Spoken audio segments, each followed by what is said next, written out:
Paris est-il en train de voir son image se brouiller? La capitale française fait peur aux touristes chinois. Après une série d'agressions, Pékin, je vous le disais, demande à la France de protéger ses ressortissants. Le gouvernement français a promis d'agir. Fanny Stenler, Guillaume Beaufils, Régis Maté. Pour ces touristes chinois, Paris a longtemps été une destination de rêve. Mais aujourd'hui, la capitale française fait la une en Chine pour une toute autre raison, l'insécurité. La télévision chinoise diffuse cette semaine le témoignage d'un guide touristique qui a été la cible de voleurs en banlieue parisienne. Quand je me suis rendu compte de leur arrivée, j'ai voulu protéger mon sac. Tous les passeports sont là-dedans.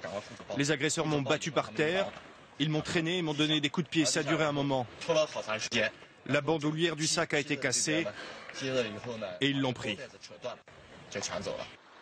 L'agression a eu lieu devant ce restaurant mercredi dernier.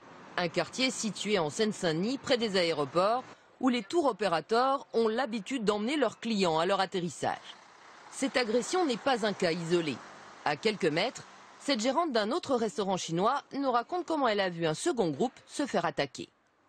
Il y a le guetteur qui l'appelle ils sont sortis des clients, c'est là qu'ils commencent à suivre nos clients, ils agressent derrière eux. Et qu'est-ce qu'ils font? Ils arrachent leur sac et puis voilà, avec tous ces papiers, tout l'argent, voilà, c'est la galère pour les touristes quand même. À l'intérieur de la salle, ce groupe de touristes chinois s'apprête à visiter Euro Disney. Au menu, les consignes de sécurité données par leur accompagnateur. Tout votre argent, il ne faut pas le mettre dans le grand sac. Il faut le mettre dans une poche à l'intérieur de votre manteau. Carte de crédit et passeport doivent être cachés. Et chacun s'entraîne pour se protéger au mieux. Pour la plupart, les touristes chinois dépensent de grosses sommes durant leur visite. 1 000 € en moyenne, parfois beaucoup plus.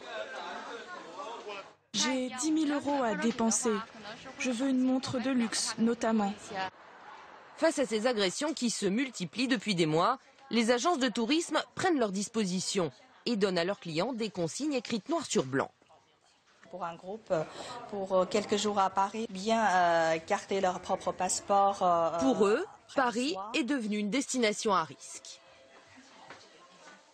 En tant qu'accompagnateur, la première chose que je dis à mes clients, dans le cas, c'est de faire attention parce que en Europe, il y a un problème de l'insécurité et surtout à Paris. Et cette mauvaise image est de plus en plus présente dans l'esprit des touristes en visite à Paris. Vous avez entendu parler de ces agressions? Ça vous inquiète? Effectivement, on a un peu peur. Oui, c'est pour ça, on fait attention à nos affaires. Mon sac, je le porte comme ça, devant moi. Et mon portefeuille, je le glisse dans une pochette que je donne à mon ami, c'est plus sûr. Les touristes chinois sont parmi ceux qui dépensent le plus d'argent lors de leur séjour en France. La ministre française du Tourisme a promis de veiller à leur sécurité.